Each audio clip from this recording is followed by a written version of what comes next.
Okay, so let's share the PPT.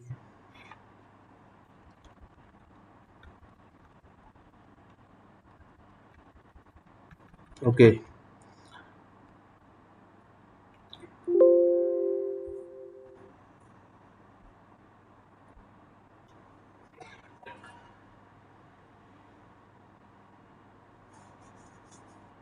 so in the last class, we started talking about molecular spectra. Uh, Molecular spectra is nothing other than the spectra of different molecules. So it could be a diatomic molecule, and it could be more than that. And essentially, these molecules are made up of certain number of atoms. Now, we have seen actually, so essentially the spectra could be divided into two different categories, so either emission or absorption spectra. And out of that, there are three specific types of molecular spectra which are there. So one is electronic spectra, then there is vibrational and rotational spectra. And then we started discussing about the rotational spectra. So we took the model system of a rigid rotator where two different masses are connected by a rigid rod, and what sort of spectra will arise, or let's say what sort of energy levels are possible in such a system if it has a rotation around the axis that is passing through the center of mass.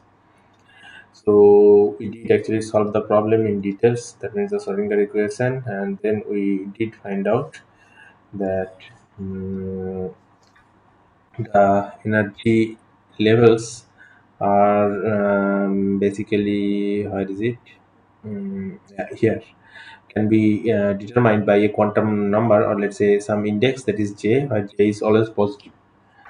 And from there we can actually find out, of course, the frequency of transition.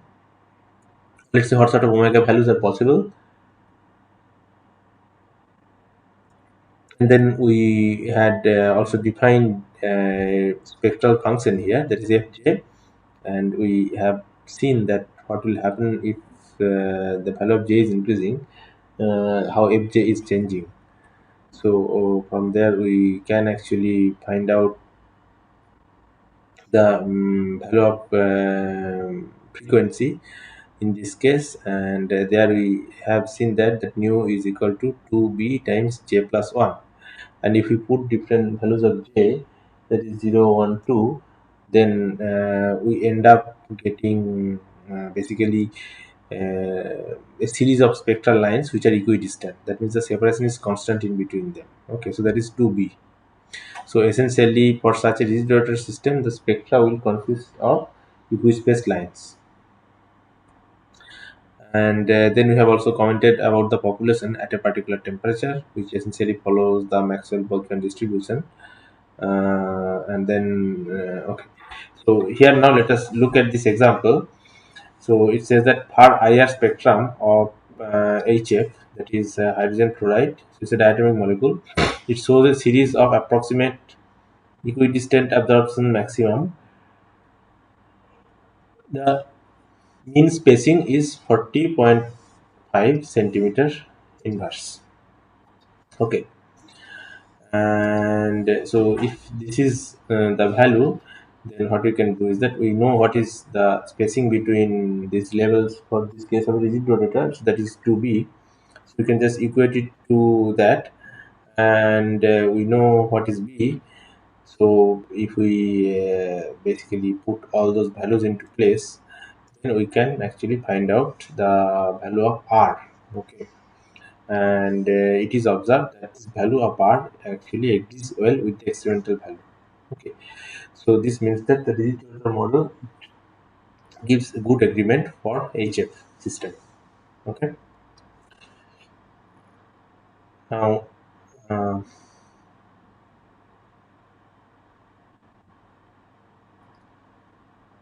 it's taking a bit long. Okay, so now let us go to the next part. So this is non-rigid rotator.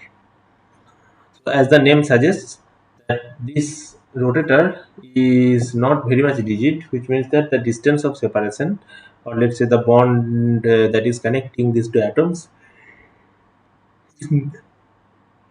is not very much rigid. So it is basically flexible. Now, this is can be realized from this point that in practice or in reality, rotational lines are always not exactly equidistant. So the separation can actually change with the value of j. So usually it is observed that in some cases the separation decreases with an increase in j. And this happens due to the fact that molecules are not exactly rigid. So it means that the bond that is connecting them is flexible. That means stretching can happen during rotation. So if we take that into account, then we can define the spectral constant in this form. This fj will be equal to b times j plus 1 minus d times j square times j plus 1. Okay. So where d is called as the distortion constant and d has to be smaller than b. Okay. So you can see that the second term is actually nonlinear in j. Now, if we want to find out the frequency of transition between the level j plus 1 and j, so then I can just find out by taking the difference between these two spectral functions corresponding to different values of j, and that will give me the value to be equal to 2b times j plus 1 minus 4d times j plus 1 cube. So what we see is that the separation between lines, it decreases slightly with an increase in j, because d is much smaller than b. So this is a non-rigid rotator system. Okay. So now here is one more example. The answer is written. So I'll just tell you what is it. So the problem says that the moment of inertia of CO molecule, that is carbon monoxide, it's a diatomic molecule, is 1.46 times 10 to the power minus 46 kilogram meter square. So you have to calculate the energy in electron volt and the angular velocity in the lowest rotational energy level of the CO molecule. Okay, so you have to find out omega and the lowest rotational energy level. Okay, how do you do that? So it basically says that it's a diatomic molecule and all sorts of things. So we'll use the expression of this energy. So we know E2 equal to h square by 8 pi square I times j plus 1. The lowest level, j will be 1. So if we put that, then we can find out the value of E that corresponding to this particular level, and the value will turn out to be this much, that is 4.77 times 10 to the minus 4. And the angular velocity you can also find out if we just put the value of E here, and the I you can also basically is given in the problem. So that gives you the value of angular velocity, which is 1.02 times 10 to the power 12 radian per second. Okay, so this is a problem which can actually help you to understand what sort of things are happening here. Okay, so now let us go to the next part, that is vibrational rotational spectrum. So earlier it was only rotation, but now it is also vibration of the molecule that is involved. So here, the types of molecules which exhibit this type of spectrum should have a permanent dipole moment. Okay, and this dipole moment, it interacts with the electric field of the incoming radiation. So whenever there is an incoming electric field, or let's say electromagnetic radiation there, then this dipole moment of the molecule will have some sort of interaction, and that essentially gives rise to some sort of excitation in the molecule. So the simplest possible assumption in this case is to treat the molecule like a harmonic oscillator. Okay, so you know the harmonic oscillator potential already. So if we want to write down the potential energy function under which the nucleus vibrates, then it will be parabolic in nature. Okay, and we can write down or express the potential energy in this particular form. So Vr I can write down to be equal to half of k, half times k times r minus re whole square, or half k x square. Okay, so x is basically the displacement of the oscillator from the equilibrium position. Okay, and Re is the equilibrium internuclear distance. So if I just want to make this picture a little bit more clear, so let's say I have an atom here and then I have another atom here. Okay, so let's say earlier I have like this. Okay, so let's say this separation is Re. Okay, and now I, so this is the equilibrium separation. That means there is no excitation or anything. And now let's say if I slightly stretch it, okay, in this direction, then this configuration looks like this. Okay, so essentially there is an increase that is by x. Okay, so let's say this distance we are calling it as r. Okay, so essentially the energy that will be basically added or removed or changed here, the potential energy that is changing here because of this stretching will be proportional to the square of this distance that has been elongated. Okay, so here basically this is x. Okay, so that is why Vr is basically half k r minus r whole square, which is equal to half k x square. Okay, so here what we are doing is essentially treating the vibration of a diatomic molecule along the internuclear axis. What is that axis? That axis is essentially this particular direction. Okay, so this is the axis. Okay, along this axis we are basically uh, kind of saying what sort of vibration is happening. Okay, so I hope this part is clear. Is there any question?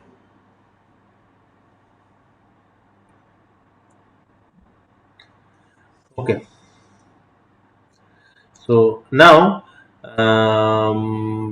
we have the expression for potential. So the next step for us is to write down the Schrodinger equation to describe the motion here. Okay, so what we write, since it's one-dimensional elongation or contraction, so it is an 1D Schrodinger equation, which we can write in this form, that is d2 psi dx square plus 8 pi square mu divided by h square, and within the bracket we have e minus half kx square times psi to be equal to 0.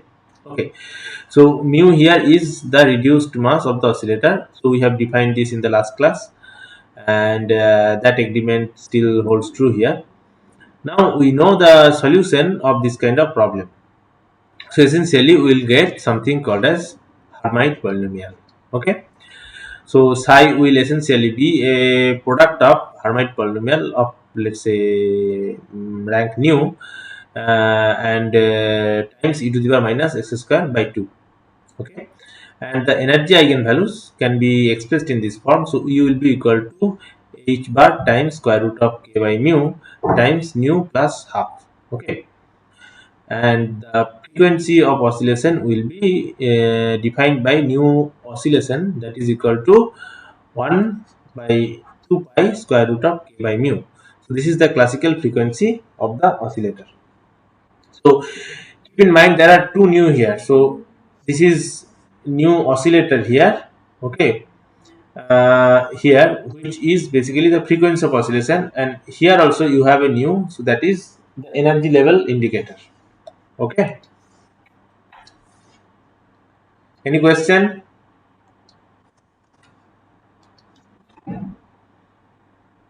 No, all clear. Okay, Part is not clear. which one? Hello? Yes, Equation number 4. number 4. So this is the energy eigenvalue or expression. So you know for harmonic oscillator you write these things, right? What is the expression for energy eigenvalue? For a simple harmonic oscillator, quantum mechanical. Hello? Hello. N plus half h cut omega. H cut omega, right? Yes. Okay. So here I am writing this n as nu. Okay. This Yes, h bar is basically h by 2 pi. Okay. and Yes. this omega is Okay, sir. basically you're getting my point, right? Okay. Yes, sir. I'm got it. Yes. ठीक okay चलो okay so that's it okay good. So essentially I'm getting this very simple expression for energy, that is h times nu oscillation times nu plus half, and this nu is called as vibrational quantum number, and this has to be non-zero, so 0 1 2 3 etc. Now when nu is 0, then this is some the energy level we define as 0 point energy. Okay, so this is actually quite interesting in many contexts, but I think in quantum mechanics course probably this has been covered in details. And now, so we know the energy, so now we can define the spectral function, that is g nu. So using which basically we can write down or we can find out what sort of spectra is arising. So G nu will be equal to E by H times C. So we have the expression for E here in equation number 6, and then that will give me the expression which is equal to nu oscillation divided by C times nu plus half. Okay, so this particular thing outside the bracket is called as the vibrational constant. So essentially, I can say that G nu to be equal to omega times nu plus half. Okay, so this omega is basically nu oscillation by C, and nu will take the values which are basically 0, 1, 2, 3, etc. So if I put these values of nu into equation number 8, then I will get different values of g nu, which are to be equal to half omega, 3 upon 2 omega, 5 upon 2 omega, 7 by 2 omega, etc.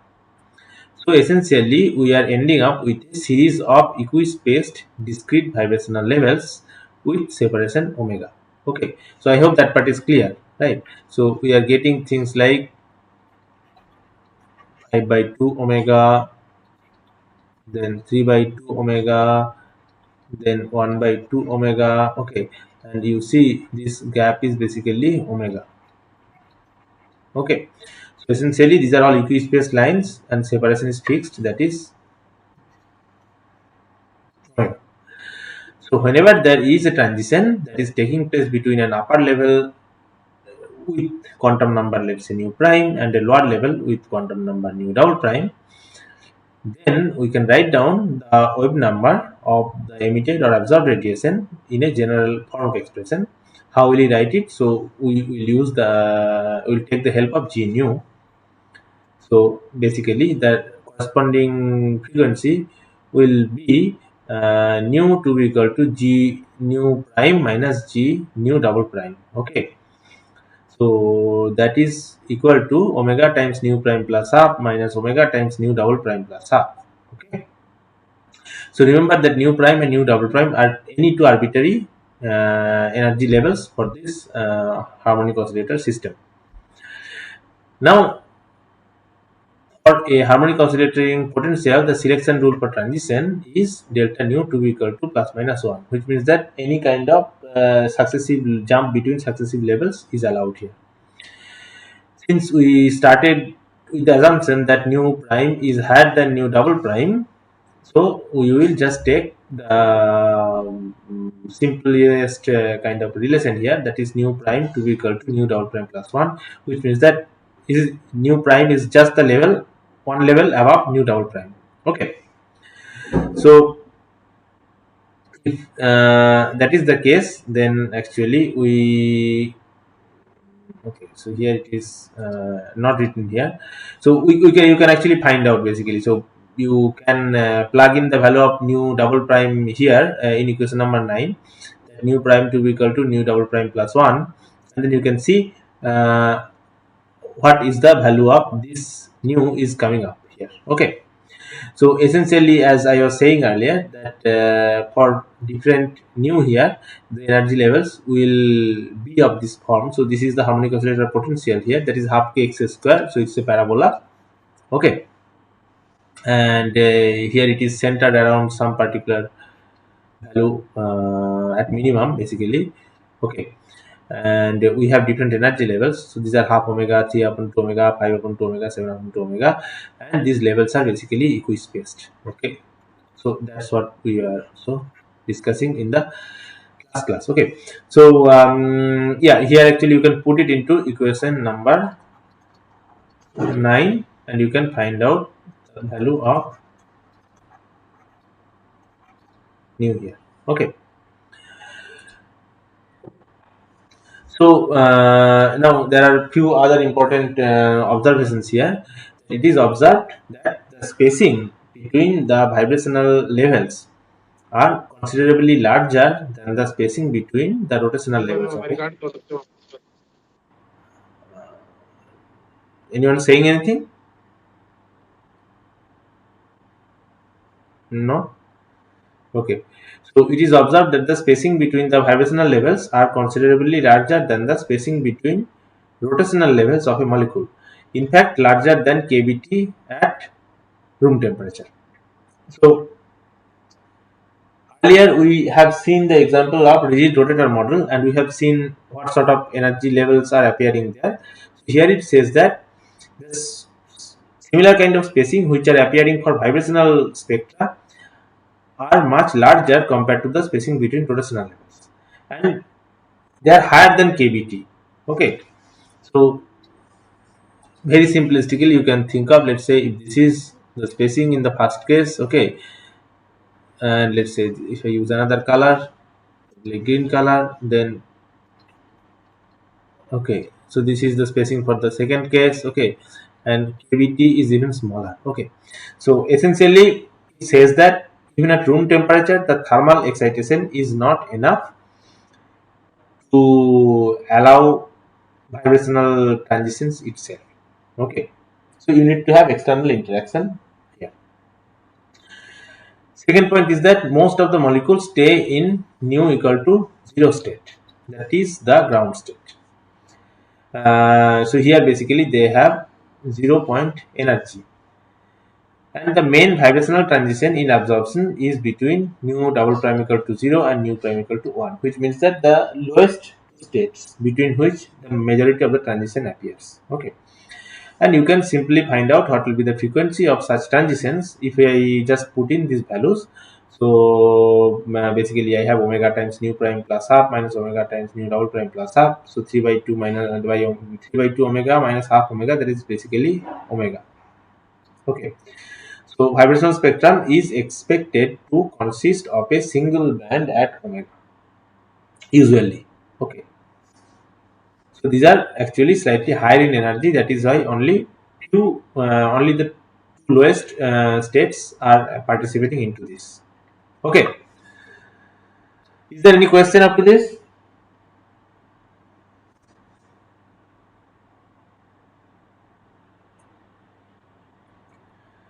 Okay, so next we will discuss uh,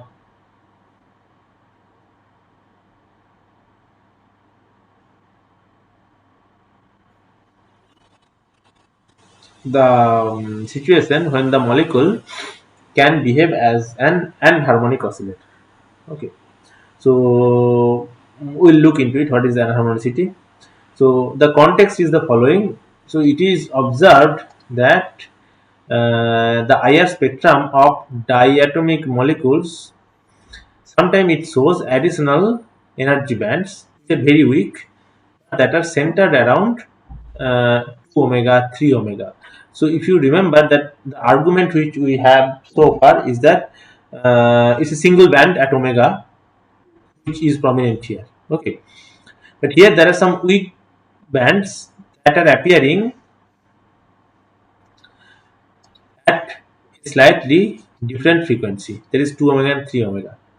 So let's say if we call the main spectra or let's say energy line that is appearing at omega as fundamental, okay, then omega 3 omega we will call it as overtones. Okay, so you can think of it as like second harmonic, third harmonic kind of thing. Okay, so the origin of these additional lines can be related to the presence of anharmonicity in the system. Okay, so what it says is that so let me see if I have it written here. Okay, so very simply, let's say, suppose if I have this kind of a system. Okay, okay, so let's say this is a mass m. Okay, and here I have a displacement x. So basically this is a spring and spring constant is k. Okay, so if I'm just pulling it, then that is basically applying a force, that is F will be equal to minus kx. All of you agree? Yes or not? Yes, yes, sir. Okay, Yes, sir. so now this is the force that is acting when I'm stretching it. Now if I am not applying this force, then essentially the mass will move back and then it will go to the equilibrium position. Okay, so what I mean to say is that once the displacement is zero, then the system will go back to its original state. Okay, so let's say if I simply, as I was defining, minus k r minus r naught. Okay, so if x is 0, then basically it will go to r equal to r naught. Okay, now for such a system, basically I can write down the potential energy in this form, half k x square, right? So if I just draw it on this diagram, then I can write down Vx, and if I plot it, then I'll get this kind of graph. Is it agreed by everyone? Okay. So this has a minimum at x equal to 0, or let's say r equal to, let's say, r0. Okay, right? Agreed or not agreed?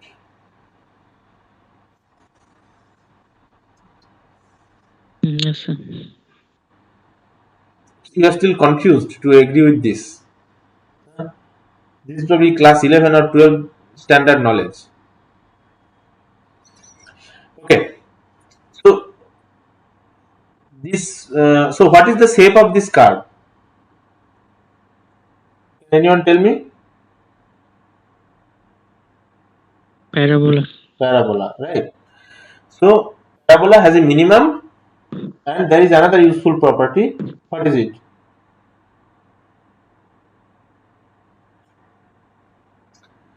It is symmetric around this axis, or let's say r equal to r0, right? Yes, sir. Okay. Now let's say if I have a potential like this, and if my ball is here, let's suppose I have a mass that is being acted upon by a potential like this, then essentially, let's say at a distance x, I am stretching it. So I am taking it to this particular position, let's say position A, right? Now, if the force is not there, then what will happen is that this will move back to this point, let's say O. Okay, right? Same will happen if I take this ball to, let's say, this particular position, and if I stop applying force, it will again come back to this position, right? Agreed or not agreed? Do not agree.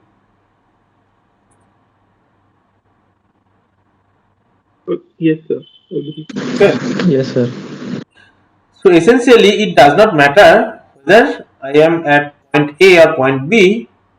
If the force is 0, it will come back to point O, because essentially this potential is symmetric around r equal to r naught. Okay, so this is the harmonicity.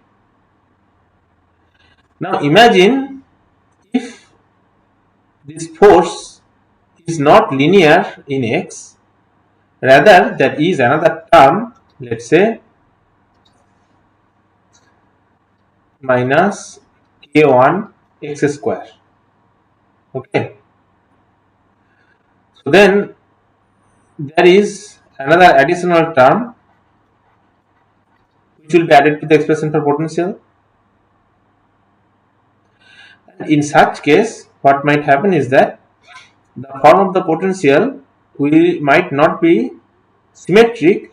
So let's say this additional term could be of the form of x cube, right? Okay.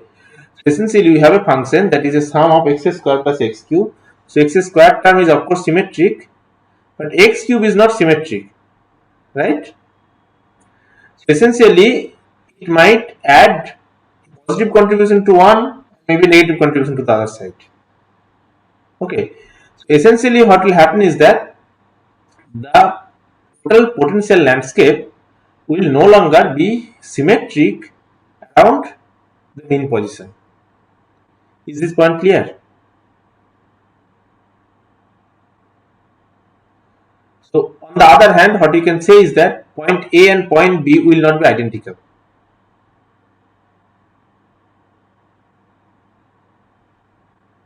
Is it clear or not clear?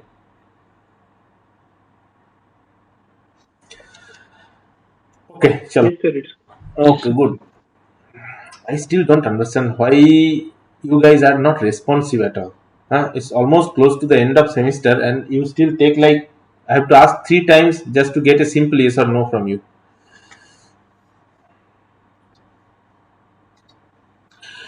Okay, so we understood that what is anharmonicity, and it also essentially says that the actual potential is not exactly parabolic but include terms of higher order. Okay, so how will we find it out? The most simplest way is to make a Taylor series expansion of this potential around the mean position. Okay, so R equal to RE is the mean position, and what we'll do is that we will expand it VR around this mean position. So, how many of you are familiar with Taylor series?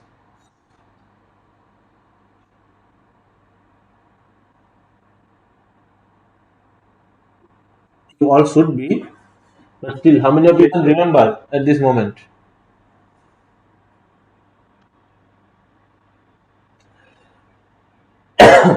So, can you tell me what is Taylor series expansion?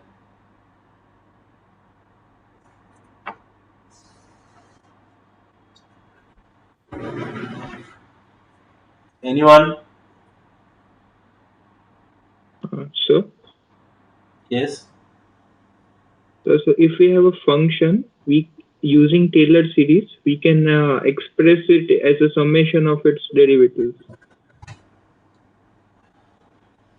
Hmm. Okay, but this is not a complete answer.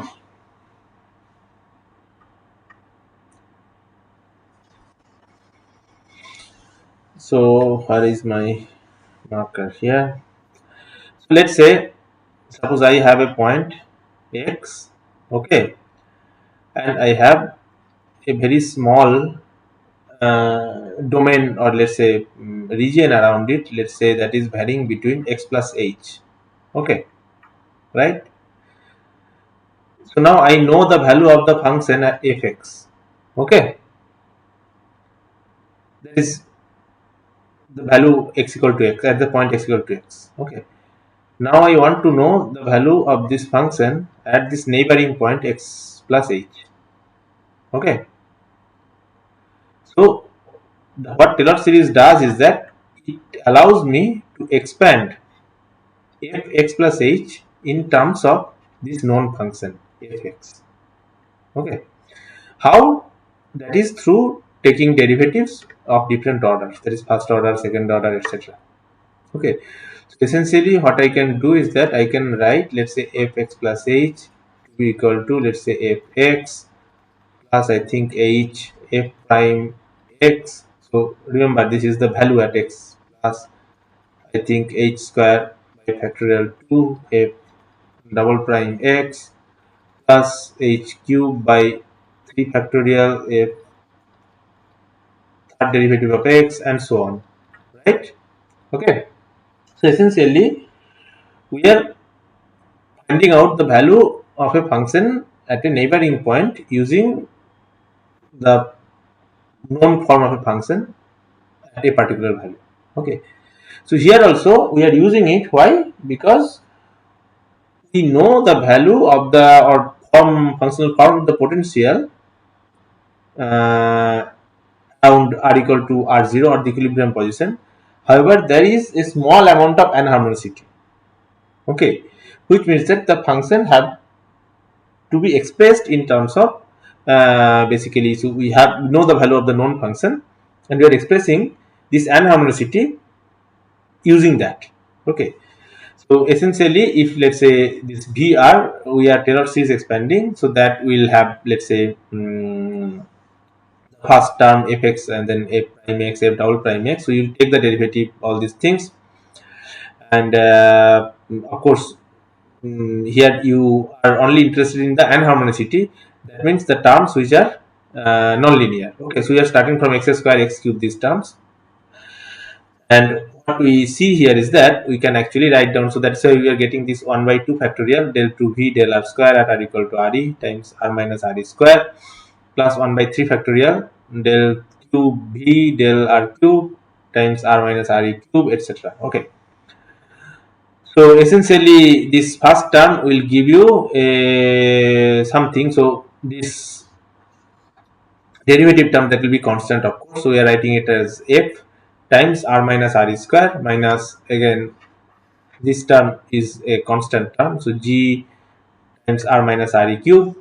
Okay, and if I write r minus re to be x, then I can write down vr to be f x square minus gx cube. Okay, where g is much less than f. So that essentially tells us then that the degree of anharmonicity is quite small. Is this part clear? Yes, sir. Okay. Yes, sir. So using this new potential in Schrodinger equation, we can use perturbation theory and try to find out the energy eigenvalues of the anharmonic oscillator.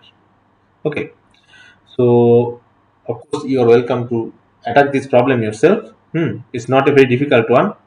Only you will have this additional term in the potential, and you can actually find out the first order correction. So here I will, of course, deal with the final answer. So if we consider this anharmonicity, then the energy eigenvalue E nu 2 will be equal to hc omega e times nu plus half minus hc omega e xe times nu plus half square. And if we consider higher order terms, then there will be higher order like nu plus half cube and etc. to the power 4, etc. Okay.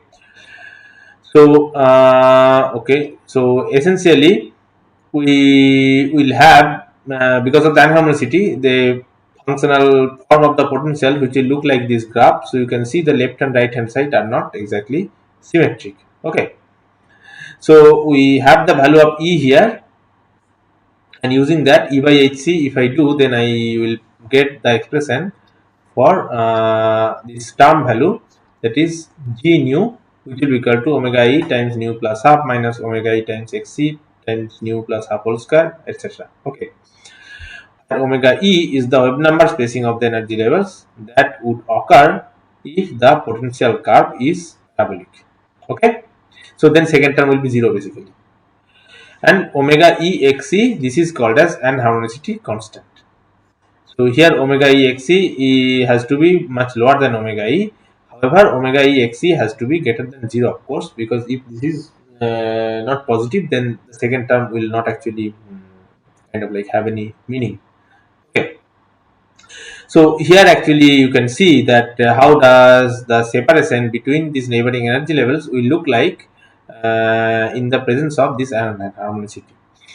So clearly you can see that the spacing between these different levels, okay, this decreases as you are increasing the value of nu. Okay, so this is the effect of anharmonicity. Earlier it was a single frequency omega. So you remember half omega, 3 over 2 omega, 5 over 2 omega, all these things. So the spacing was only omega between neighboring levels.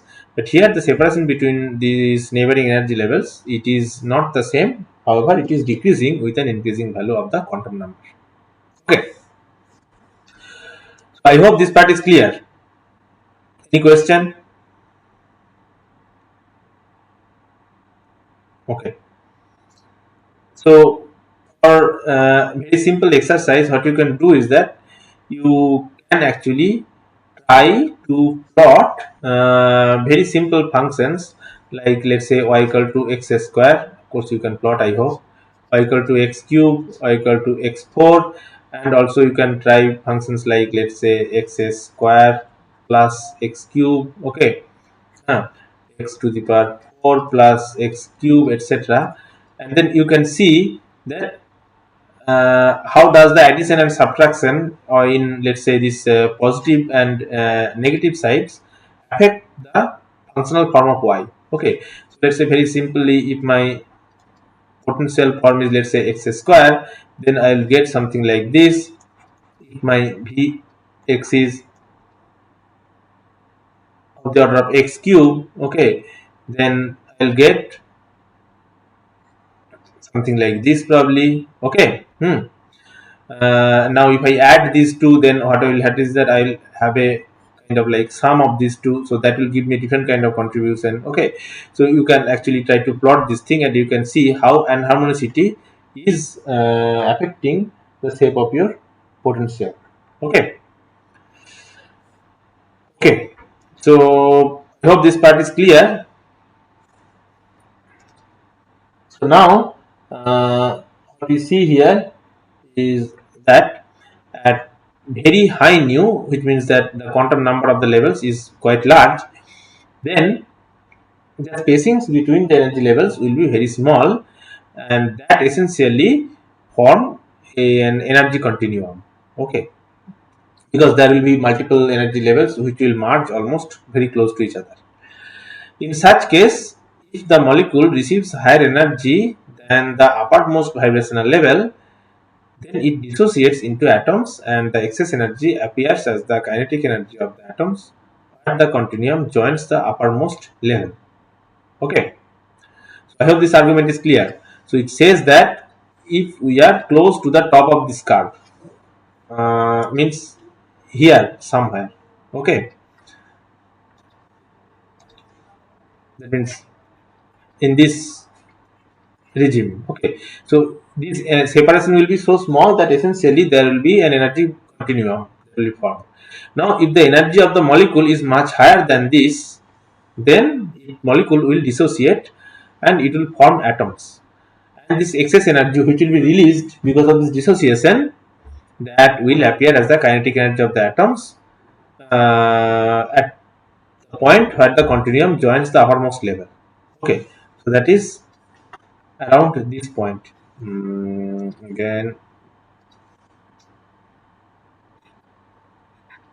this point. Okay, so now if we look at the 0 point energy of this anharmonic system, then what we can do is that we can just put nu 2 equal to 0, and that will give me half omega e minus 1 over 4 omega e times xc plus higher order terms. Now, if I consider the lowest energy level to be 0, I can write down g naught nu to be equal to omega naught nu minus omega naught xc on nu square, etc.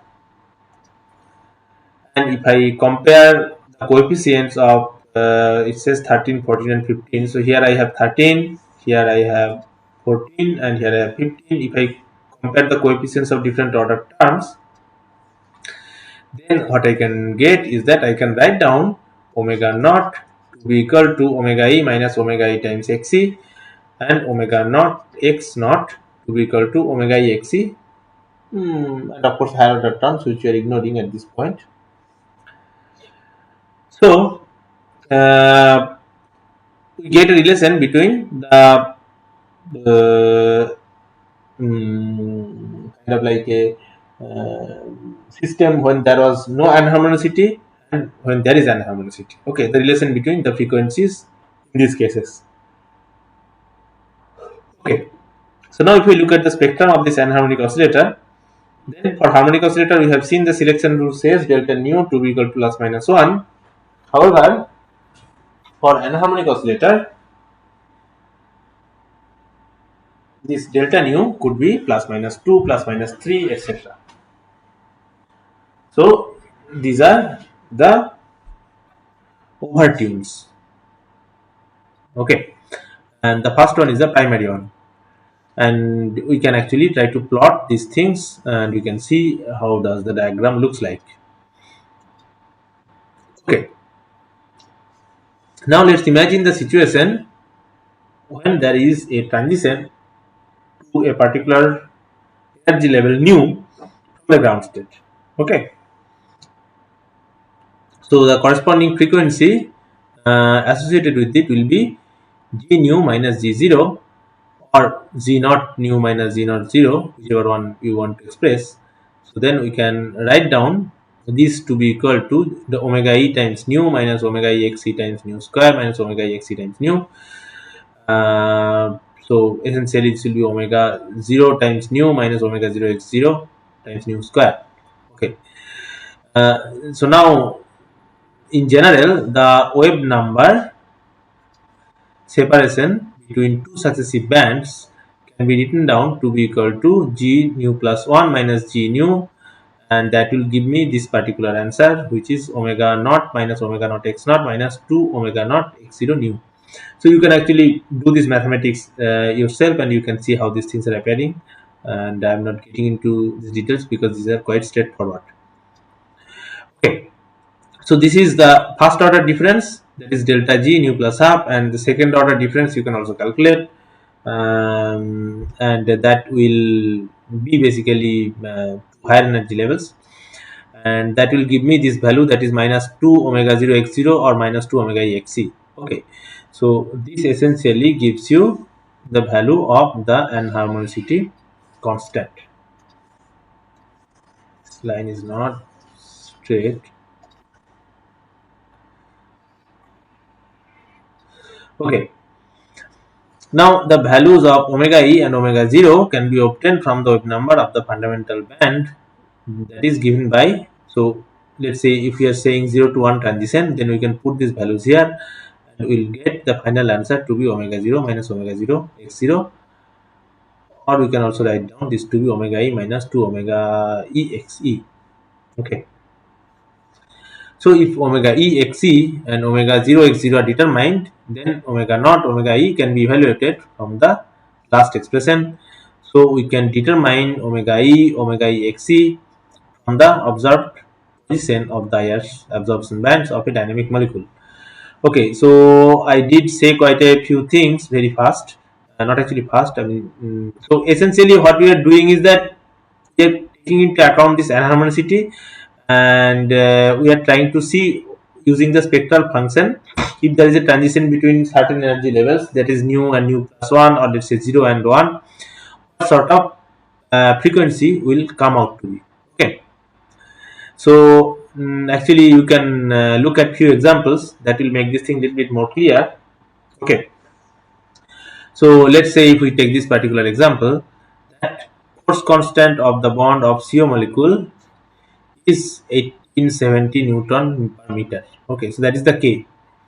Find out the energy of the lowest vibrational level, and the reduced mass is given. So reduced mass means this is mu, and this force constant, that is basically K.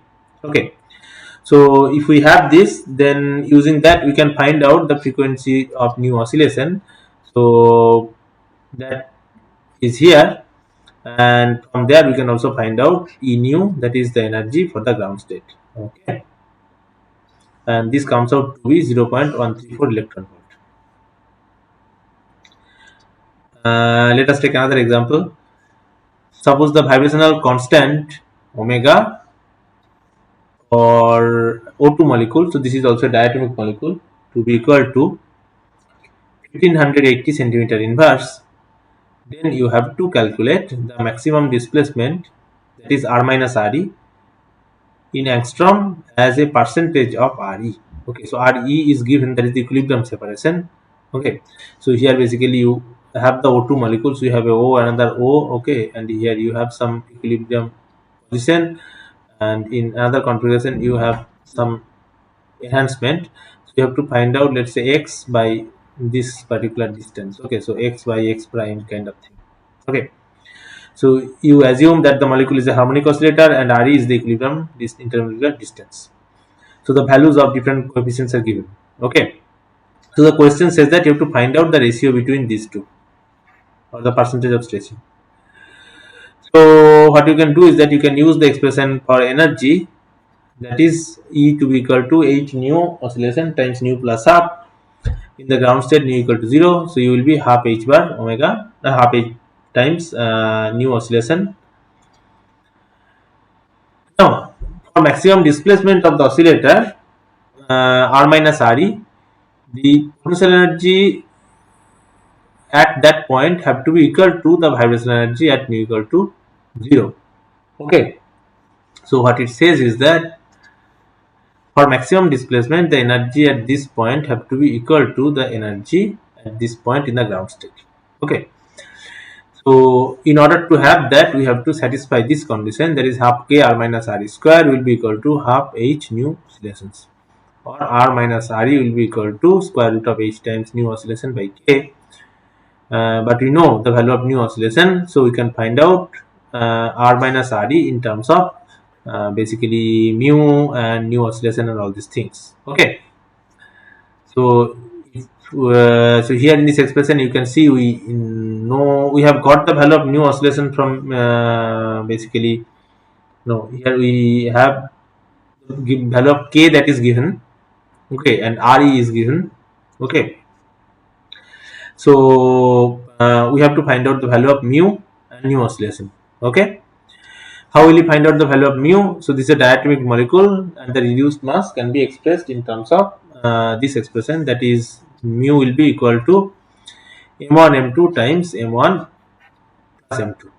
But here these are identical molecules, so m1 will be equal to m2. So essentially mu will be half m. Okay, now this is the oxygen molecule, so you have to take into account the Avogadro number, and from there actually you can find out the value of nu O2, which is to be equal to 1.33 times 10 to the minus 26 kilogram.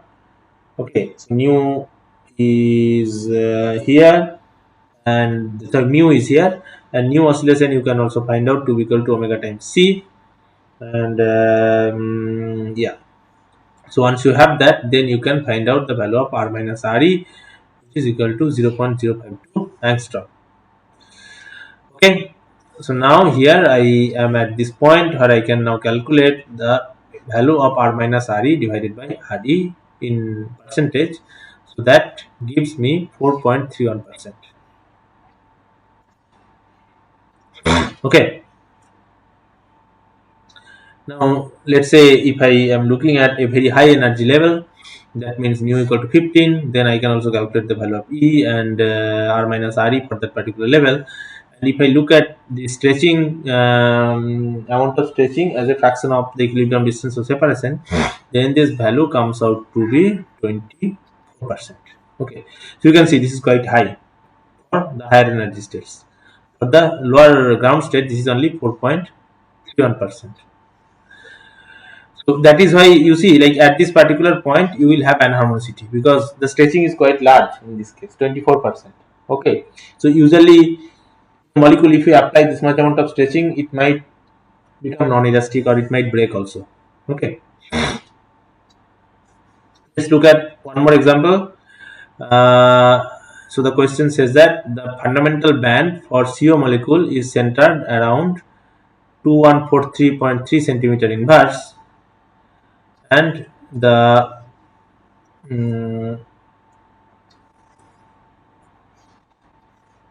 first over tune is at 4259.7 centimeter inverse. You have to calculate omega E XE, the vibrational frequency, and simple harmonic force constant of the molecule. And mu CO is given. There is a reduced mass. So what do?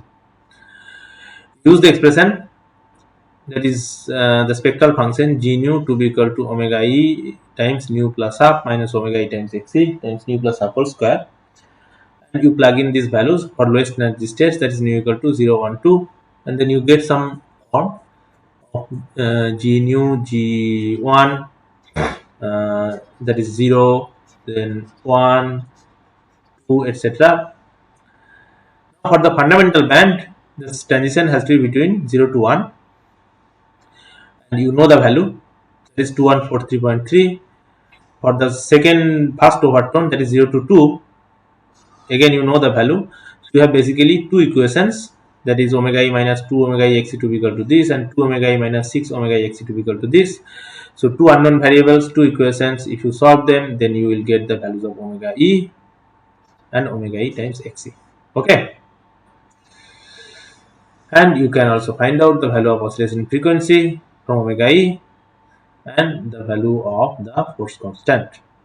So here it will come out to be the new oscillation is 6.51 times 10 to the power 13 second inverse, and k to be equal to 1905 Newton meter inverse.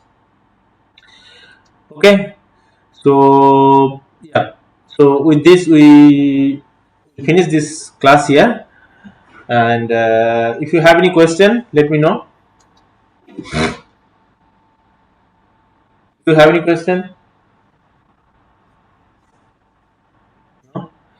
Okay, then please go through the material. I'll share with you, and let me know if you have any confusion or queries. And yeah, so we'll finish the class today here.